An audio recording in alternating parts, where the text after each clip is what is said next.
கர்த்தருடைய பரிசுத்த நாமத்திற்கு மகிமை உண்டாவதாக. ஹல்லேலூயா. உம்மை துதிக்கிறோம் அப்பா. ஸ்தோத்திரம் ஸ்தோத்திரம் ஸ்தோத்திரம். இந்த கிருபைக்காக ஸ்தோத்திரம். எங்களை ரட்சித்த உங்களுடைய தயவிற்காக நாங்கள் நன்றி செலுத்துகிறோம் அப்பா.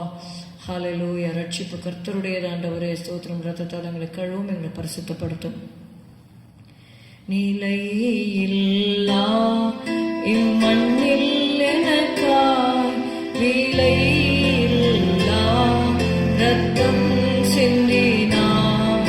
நிலையில்லா இம்மண்ணில் எனக்காய் விலையில்லா ரத்தம் சிந்தினார்.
எபிரேயர் 10வது அதிகாரம் 39வது வசனம்.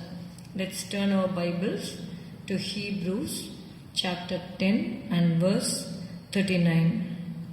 நாமோ கெட்டு போக பின் வாங்குகிறவர்களாயிராமல் ஆத்துமா ஈடேற விசுவாசிக்கிறவர்களாய் இருக்கிறோம்.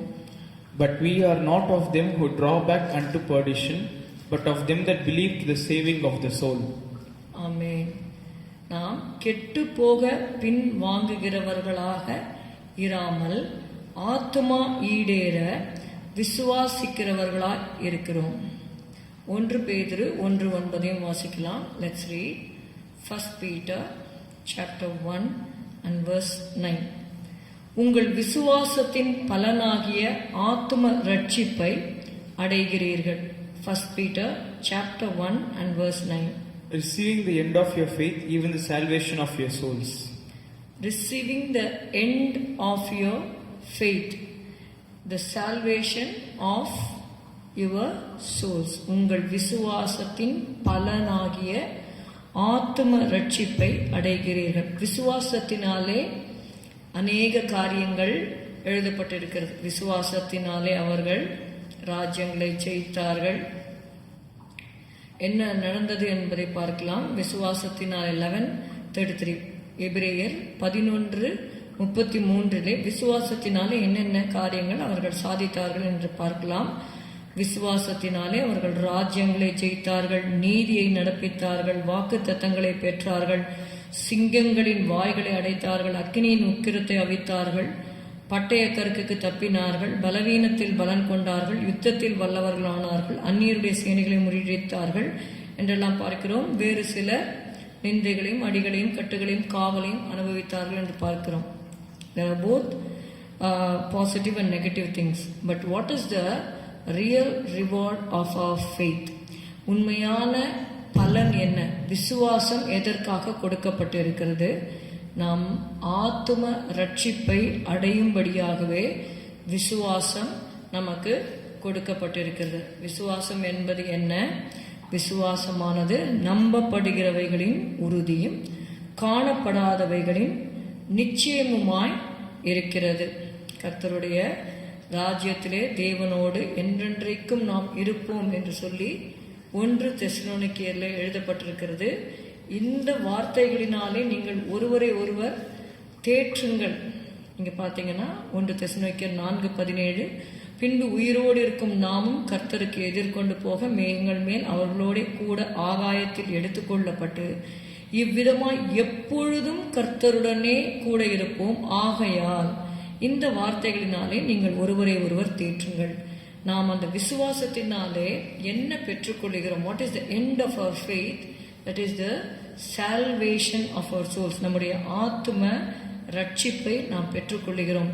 அவருடைய ஆத்தும மீட்பு மிகவும் அருமையா இருக்கிறது என்று சொல்லி சங்கீதம் 49:9 நாம் வாசிக்கிறோம். இந்த ஆத்துமாவை ரட்சிக்கும்படியாகவே தேவன் நமக்கு விசுவாசத்தை தந்திருக்கிறார். அதனால்தான் யூதா எழுதின நிருபத்திலே, பொதுவான நிருபம் 3வது வசனத்திலே, பிரியமானவர்களே, பொதுவான ரட்சிப்பை குறித்து உங்களுக்கு எழுதும்படி நான் மிகவும் கருத்துள்ளவனாய் இருக்கிறேன். பரிசுத்தவான்களுக்கு ஒரு விசை ஒப்புக் கொடுக்கப்பட்ட விசுவாசத்திற்காக நீங்கள் தைரியமாய் போராட வேண்டும் என்று உங்களுக்கு எழுதி உணர்த்துவது எனக்கு அவசியமாய் கண்டது. Let's read Jude verse 3. Beloved, when I gave all religions to write unto you of the common salvation, it was needful for me to write unto you and exhort you that ye should earnestly contend for the faith which was once delivered unto the saints. You must earnestly contend for the faith which is once delivered to the saints. பரிசுத்தவான்களுக்கு ஒரு விசை ஒப்புக் கொடுக்கப்பட்ட விசுவாசத்திற்காக நீங்கள் தைரியமாய் போராட வேண்டும். அதனால்தான் அப்போஸ்தலனாகிய பவுல் சொன்னாரு, நல்ல போராட்டத்தை போராடினேன், ஓட்டத்தை முடித்தேன், விசுவாசத்தை காத்துக்கொண்டேன். ஏன் அந்த விசுவாசத்தை அவர் காத்துக்கொண்டார்? அதற்கு ஒரு பலன் இருக்கிறது. 1 பேதுருல தான் வாசித்தோம். விசுவாசத்தின் பலன் என்ன? நம்முடைய ஆத்தும ரட்சிப்பு.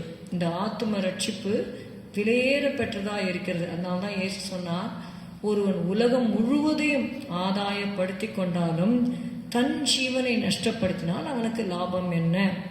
அந்த ஆத்மாவுக்கு ஈடாக அவன் என்னத்தை கொடுப்பான் என்று சொல்லி பார்க்கிறோம். அது மாத்திரமல்ல, ஒரு ஐஸ்வர்யவானை குறித்தும் லூக்காவிலே நம்ம வாசிக்கிறோம். அவனுடைய நிலம் அதிகமாய் விளைந்தது.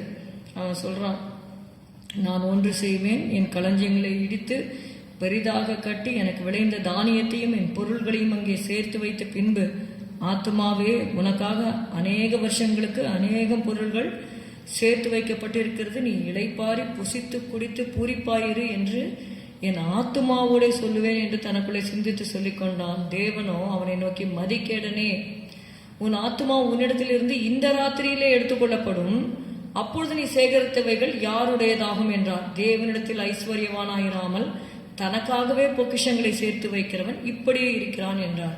இதிலிருந்து என்ன தெரிகிறது? நம்முடைய சரீரத்தின் காரியங்களுக்கு மாத்திரமல்ல, தேவனிடத்திலே நாம் ஐஸ்வர்யம் உள்ளவர்களாக இருக்கும்படியாக தேவன் விரும்புகிறார். தேவனுடைய சித்தத்தை செய்யும் பொழுது அந்த ஆத்தும ரட்சிப்பின் பலனை நாம் பெற்றுக்கொள்ளுகிறோம். இயேசுவே, உம்மை துதிக்கிறோம் துதிக்கிறோம் துதிக்கிறோம் அப்பா.